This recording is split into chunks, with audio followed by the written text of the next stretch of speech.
Hello everybody, my name is Daulton Nelson, and today I'd like to talk about a year of games that I've played through, that year being 2019.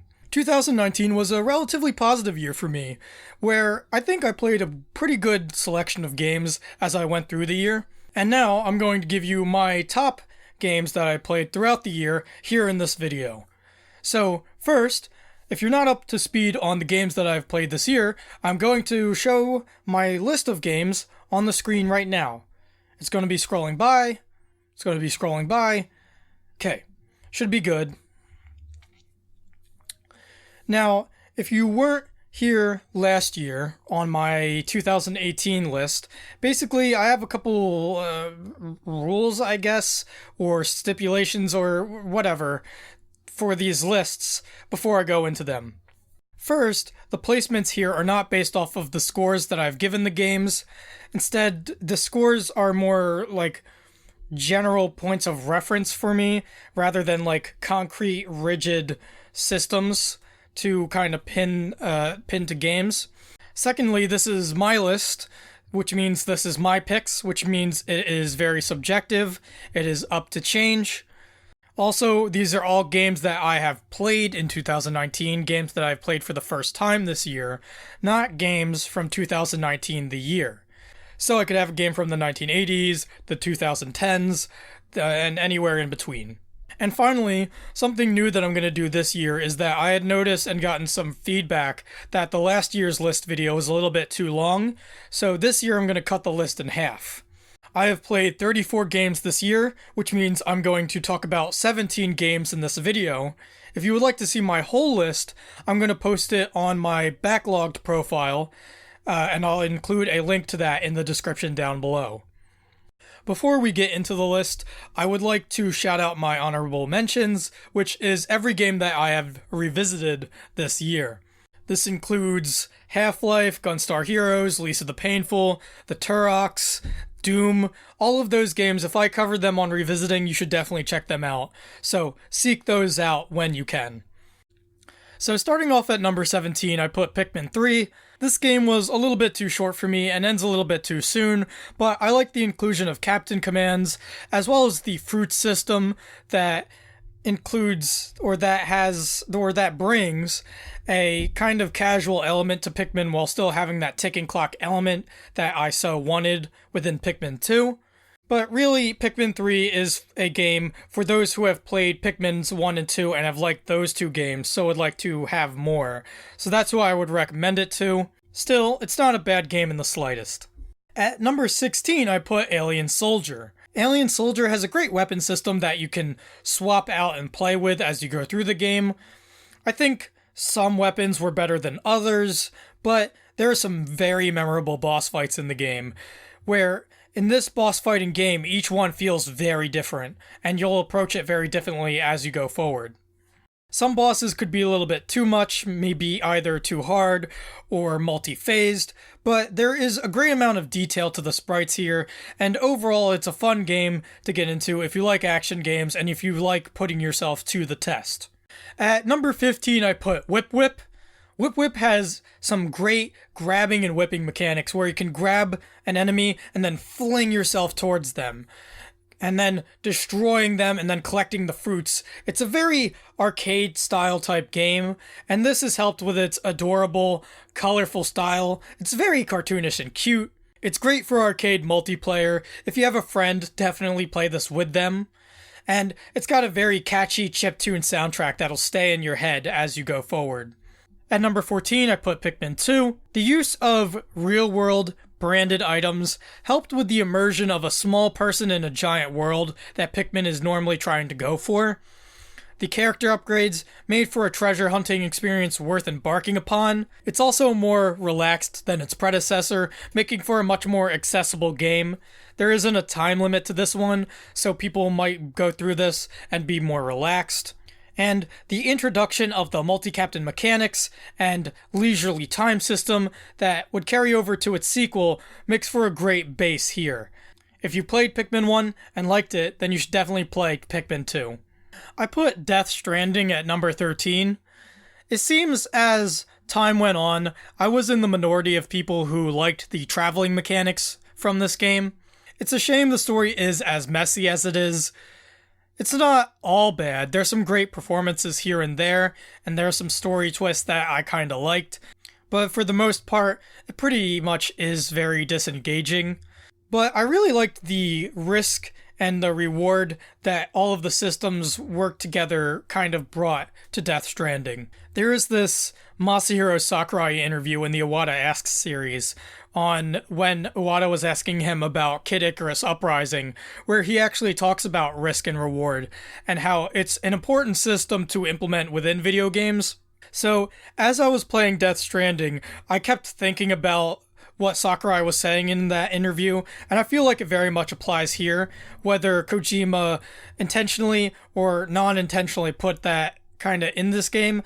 I felt like that kind of, again, push-pull, risk-reward system really helped this game shine for me.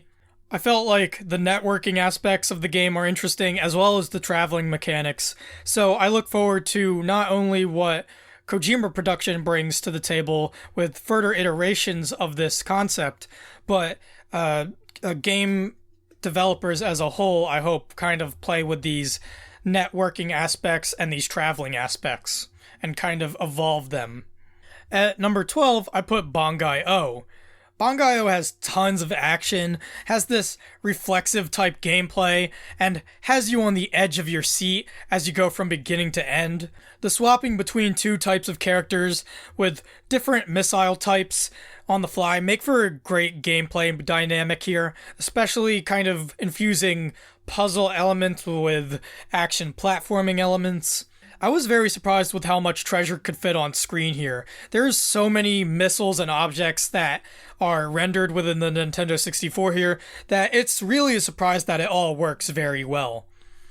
It's delightfully wacky, so I wish I could have played it in English so I could understand it a little bit more, and I wish that the boss designs were a little bit more interesting, especially since it's Treasure. Treasure is known for its strong boss designs, so I would have liked to seen that on display here as well.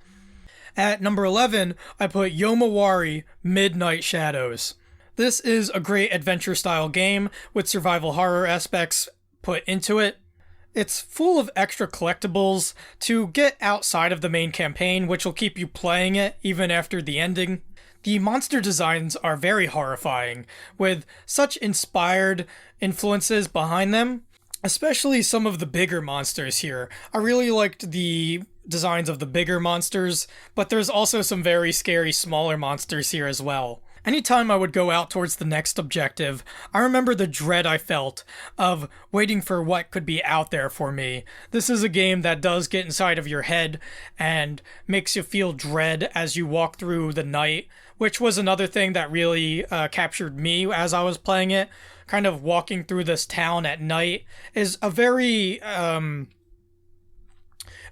easy feeling to get into. Especially if you have walked around in towns at night, then this can definitely kind of affect you even more. Starting off my top 10, I put Katamari Damacy Reroll. Katamari has some stressful yet fun and surprisingly addictive gameplay, which I ended up replaying this more than I thought I would.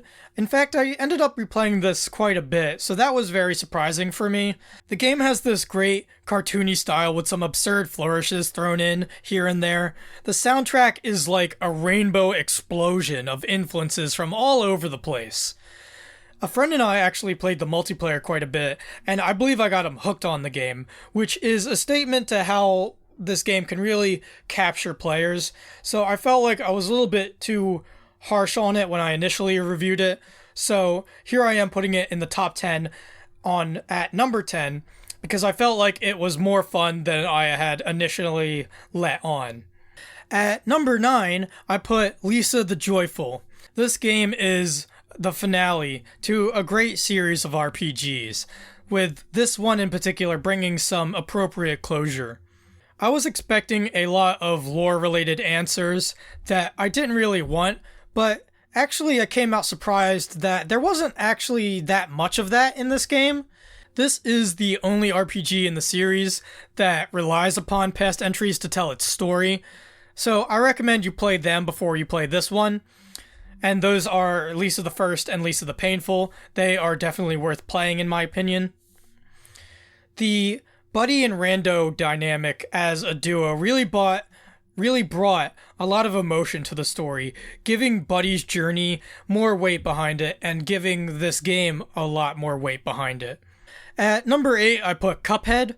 Cuphead has some great noodle-style animation to it, inspired by some very clear influences. The gameplay is tough, but worth the investment. I didn't try all the weapons out, so I might want to replay this game to try them all out. And I did feel like Cuphead was a bit derivative from a couple of things, but worth a spot in the best run-and-gun games that you can play. Definitely seek this one out, it's worth your time. At number 7, I put Sin and Punishment. This adventurous on-rail shooter has some very memorable set pieces and a dramatic story to follow as you play through it. It's relatively short. In fact, I actually went over a friend's house this year to play it with him because this game has multiplayer. And he went to do some chores, and I actually beat this game by the time he came back. And that's because this game is about 30 to 45 minutes long, so it's not that hard to just keep replaying it. I especially loved learning this game as I was playing through it, and will be a game to remember where things are and where things are coming from, and really just kind of get into everything that this game has to offer. The soundtrack is also pretty great. It's got this 90s funk action feel that I think music fans might love. At number 6, I put another treasure game, Ikaruga. I loved the polarity system in this game, where running into things that kill you is a strange idea that is executed very beautifully here. I loved the philosophic messages you would get in between levels, seemingly commenting on the game and the player themselves. I couldn't beat this game. It's very tough, extremely tough, probably the toughest game I've played this year. It requires multiple tries at its levels to even kind of get through even the more basic aspects of the game, but I would say that it's definitely worth just continuing to play through it again and again and again to try and get even better and better and overcome this game's challenge. At number 5, I put Mischiefmakers. It's absurd, humorous, extremely entertaining, and delivers multiple left hooks as you continue to play through it. The colorful style with wacky aesthetics and even wackier scenarios and bosses really make for an experience worth playing. There's some challenging collectibles that will keep you playing even past the ending of the game, and while I wish I could play this with a better modern control scheme, the grabbing and shaking mechanics will grasp your attention as you play through this game. At number 4, I put Mega Man 6, which I think is the most accessible and entertaining Mega Man game I've played thus far. It's very easy for someone to jump in and play it. I loved the globe-trotting and the range of styles they used for each level in the game. I loved Mega Man's power suit, especially as a great substitution for selecting Rush as a weapon. I also love the alternate routes and collectibles, which make for a game worth replaying through. Most people say that Mega Man kind of doesn't get as good as it does past 3, but in my experience, I think Mega Man 6 is the pinnacle of the NES franchise. At number 3, I put the remake of Resident Evil 2 that came out this year. It's one of the best remakes put to games, in my opinion. Capcom has really been on a roll. There are multiple characters to play as within RE2, with optimization of play, unlockables that make the game last for quite a while, and other things that keep you playing throughout it. It's actually very similar to the endgames and collectibles of Resident Evil 7 if you've played that game. The graphical fidelity of the game really looks great. This game builds a fantastic amount of atmosphere with each setting it introduces. And finally, I liked the reintroductions of the zombies within Resident Evil with their evasive movements that are a real treat to deal with whenever you run into them. At number 2, the second best game I played this year. This game came in a little bit late, but I chose Pathologic 2. Pathologic 2 made a really great impression on me. The amount of systems working with each other is impressive. This is the closest survival experience you'll have without actually having to live through something like that. I personally like managing things and evaluating what I have, so Pathologic 2 really appealed to me. The game looks beautiful, the soundtrack, which I bought, is dark and detailed, and I honestly can't wait to play it again to see if I can't keep more people alive this time around. And at number 1, the best game I played this year, has to be Hollow Knight. Everything about this game is beautiful, from gameplay to narrative to sound. The moment-to-moment gameplay is so enthralling, especially the character's slash. I really like that introduction of action into the Metroidvania game. In fact, speaking of which, I think this is one of the best Metroidvania games that you could play, and one of the best ever made. It's truly worth the praise that this game has received. It takes a while to play through, and it's tougher than your normal game, but don't let that stop you from giving this a try. Honestly, I think it's the best game you could play from this list. And that concludes my list for 2019.